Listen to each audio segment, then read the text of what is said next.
Malo mi je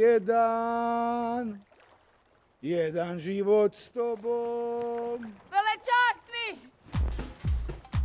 Šta je? Trubačica? Ovo je jako komplicirano. Ne znam kako da počnem.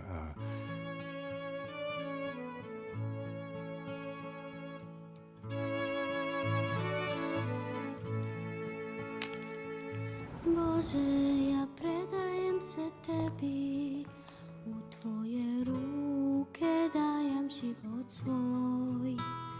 Tvojoj čistoj ljubavi dušu svoju prepuštam. Ti si put i istina. I tako smo počeli.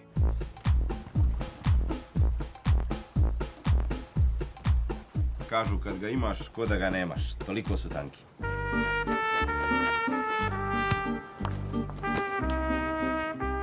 A ovo su za one koji imaju penis veći od 25 cm.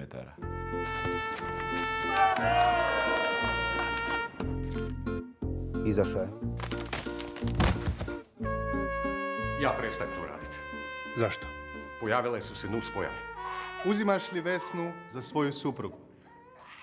Jesam.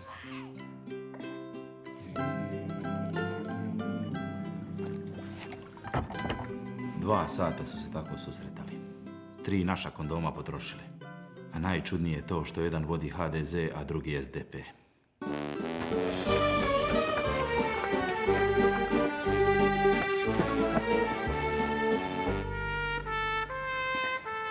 Pomogimo se.